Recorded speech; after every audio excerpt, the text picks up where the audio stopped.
G'day guys, welcome back. My name is Wildkard. Yes, I got banged up a little bit here. And no, it's not from playing rugby. I was doing some housework and the blinds fell on my head, okay? And yeah, I'm okay, but could be worse.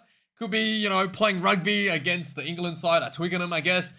This was a really brutal finish to I thought it was a really heroic and admirable performance from the Fijian rugby.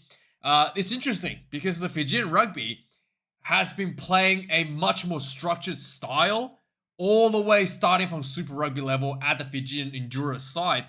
In a way, I've been criticizing the Fijian Endurance a little bit, that I felt the Fijians has lost that, ability to counterattack, that, thrive under chaos style that they were so famous for, that almost seven style. I felt like they lost that a little bit in Super Rugby, but boy, I think that, in this national team, that threat of counter-attacking, the threat of scoring tries anywhere on the field is definitely back on the table. In addition to the much better organized rush defense, line-out defense, scrummaging, and just the overall structure of the attacking line and the kicking game as well. Just completely got up another level for the Fijian side, especially when it comes to Test rugby. They really, made a big effort under what's his name, Mick Burns, to move towards a more structured style, and it really showed tonight against probably one of the most structured team in the world, England, and one of the most calculated team in the world at the moment as well, under Steve Bothwick, in terms of strategically trying to explore your weakness, and the Fijian really didn't give the English much weakness to exploit. All the way till the end, it was basically fatigue that caught up to the Fijian side, allowed the English team to really put up the scoreboard towards the end with some really impactful player off the bench. So on that point of being impactful on the bench, that's another thing the England side has been clearly trying to moving towards, something that I'm really surprised the Wallabies are actually moving away. The Wallabies become less and less utilizing the bench, whereas every other team is trying to figure out ways to to get more value out of their bench. And England has made a clear and very clear instructions from the coaches tonight to have the team coming off the bench to at least try, right? At least try to make an impact, try to make a difference, try to exploit some of the things that they have talked about off the field to find that little bit of advantage, bit of difference on the field to get themselves through. One of the clear ones is Henry Arundel. They have identified clearly that was the little short kicks down the sideline at the end. Clearly, they have identified the speed and the fatigue that was on that side of the field. They decided to take off, to give the commentary a surprise, to take off, what's his name, the number 14, the Lions guy, what's his name, the guy from the Saints. Anywai, instead of taking Fai Mabuso off, they moved Fai Mabuso over to the right wing and kept Arundel on the left wing, because they've clearly seen something there, and they exploited, and with one of the grubber kick behind from Marcus Smith, actually yielded a try. In fact, all the points probably has something to do with Arundel, whether it be counter-attacking or just little kicks behind him, applying pressure, getting a scrum, 5-meter scrum, and just really smart stuff that the English team has picked up when it comes to bench impact as well. And you can also see the intent of getting that pretty much five exchanges from the 4-pack to come on to try to immediately make an impact when it comes to set piece, the line out, the scrum. Not able to do so. I think the scrum maybe got a bit of an edge at the end of the game, but the intent is there for these players to come on and make a structured impact onto the Fijian. Maybe, higher legs. Maybe that England thought the Fijians would have a weaker scrum, weaker line out, which wasn't the case. The Fijian did really well to defend the English structured players when it comes to scrummaging and lineouts, but it's still the intent is there, something that England's definitely taking another step forward in terms of the regard there. In addition, I thought the England's kicking game was definitely more dynamic than they used to be. It's not just up and unders.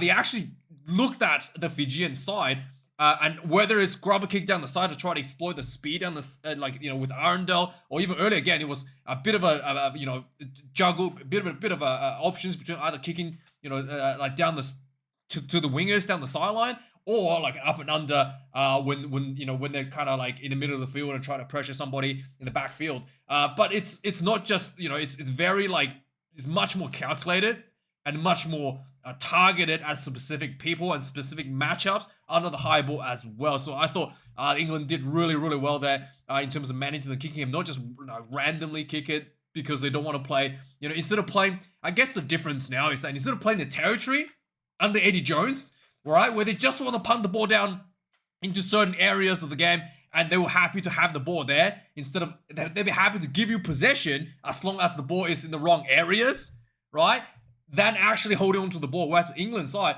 was much more targeted at, getting the ball to the right matchups under the high ball or under the grab and kick, with their wingers or their jumpers, whatever it is. They're much more interested in matching up players against players when it comes to the kicking game, instead of just putting the ball in the right areas and, let's go from there, right? And, as long as they can't kick 3 points, we give away a penalty, it's a good place to play rugby. No longer that mentality, which I thought was a really big step forward as well for the England side. And Steve Borthwick's, improvement in terms of mentality from the England team as well. Another thing is, England also showed this game that they're happy to run the ball out of their own 22. Something that, I don't know, like what? I don't know, the last time England actually, it would have been like, consistently run out of their own 22. Would have been, I don't know, I don't know when was the last time England, try to do that, not just kick the ball away immediately. But yeah, they try to do that both because obviously recognizing the counter-attacking ability of the Fijian side, the danger, showing respect to the danger for the counter-attack, but also showing confidence for themselves to shift the ball wide and try to make something out of a situation from inside their own 22, which was just, again, something that you haven't seen from England team before. When it comes to Fijians, they definitely work on the set piece, definitely recognize their weakness against the English will probably lie on the set piece, and they worked hard on that. Like, the scrum was pretty dead even. There was the line-out more defensively. In fact, the Fijians scored a line-out more. You might argue the Fijian more was a little bit better there. And just also that the kicking game was better as well. And just, overall, the structure, the rush defense, probably the biggest improvement for the Fijian side. The rush defense for the England side has always been quite good. And the Fijians really put a lot of pressure on the England side. England was actually struggling to advance forward a lot of the times because of the good rush defense for the Fijian side there as well. So some couple of big New Zealand, I guess, not New Zealand, but a couple of big debutants, I guess not debutants, but big players from Super Rugby playing for Kiwi. There was, what's his name? Suakula, Peter Suakula was a former All Black, so pretty good to see him there. And then we've got Salesi Riasi at fullback, who plays for the Hurricanes, so really good to see some of these players contributing to the Fijian national team there as well. Other than that, pretty sure that's everything. Oh yeah, the referee. Obviously, we're gonna talk about the referee, Paul Williams. Yeah, so there was a red card against not a red card, a yellow card. I think it was, who was it? Took out what was his name? In the air. What happened there? Let's see, who was his name? Not Suat. Tova, what's his name? Ravutaumada was shown a yellow card. High ball, he ran in, collided with, what's his name? Fai Wambusu in the air. Wambusu landed on his head, basically, like he was like this, and slammed his face to the ground. So this is interesting because it's a legal move, first of all. It's a legal move from the Fijian team, from the Fijian player. So Ravutaumada, right? He jumped up to try to challenge the ball, got the timing wrong, collided in the air, taken the legs out from underneath Fai Wambusu. Fai Wambusu landed on his head, which should deem that this was a dangerous and reckless challenge from Ravutaumada, which should be a 20 million red card in my opinion. And obviously the TMO is none other than Mike Adamson, who issued a 20-minute red card on the field for a punch. So I mean, Mike Adamson, everybody knows that he's how he has a job as a referee. Nobody knows. But by the way, speaking of some bizarre things, this the people that are running rugby don't give a shit about rugby when the away team is wearing the away jersey. It is literally like the rugby culture of the sport that the home team wears the away jersey. And somehow all the teams this weekend I saw are wearing the away jerseys. The away teams are wearing the away jerseys. And I think it's disgraceful. It's disgraceful. The people that came up with this clearly has no passion for the sport. How they have a job in rugby when they have no passion for the history, for like what the respect that like we have for other nations. It's just appalling. And how these people making decisions? It's just disgraceful. England should be wearing their away jersey. Fiji should be allowed to wear the traditional white. But hey, you know, it is just. I thought it was just awful. Like just the only people who make this decision are people who don't give a shit about rugby. That's a fact. And seriously, get rid of these people. Anyway, that's my little rant. Some of you guys, hopefully, you know, don't get too upset about that. But anyway, let's talk about the match stats of the game. 6 tries to 3 for the England team. It was pretty close for mostly, all the way till the end. 514 run meter of the England side to 295. Like, you know, that is some pretty outstanding numbers of the England team being very ambitious in terms of a running and attacking game. 20 defenders beat us for the England side, 18 for the Fijians, 17 turnovers. Oh yeah, another thing the Fijians did really well was turnovers and the breakdowns. Outstanding efforts from the Fijian side. 13 for the Fijian side in terms of turnovers. 157 tackles made for the England, 18 missed tackles. That's pretty good. 115 tackles made for the Fijians, 20 missed tackles. Not too bad either, but probably in terms of percentage, you want to be a little bit under 20% to be like that, to be a most desired mark. 27 kicks in play for England, 29 for the Fijians. 2 missed kicks for Finn Smith, 3 from Muntz, but all from the sideline, but still, Muntz generally has a pretty good goal kicking. Not sure what's going on with him there. One other thing I just want to mention with the England side, the timing seems to be a little bit off for the England, just everything. The back line, the line out more, like especially when the bomb squad came on, they're just a bit too eager, like hit the ball too early before the ball was even in the right position. So the timing is a bit off. I know there were a few players returning from injury from the England side as well, like Ollie Lawrence, and you've got some new players at 12. What's his name? Dingwall is his name is. You got some new players at 12. You got George Ford is not there, who's been playing the last in July, and then you got people coming back from the Lions tour, all sorts of stuff. So it's understandable. The England side is a little bit off when it comes to some of the timing. So overall, I thought the Fijians actually had fewer mistakes on the field when it comes to handling and stuff. So that was really impressive once again for the Fijian side.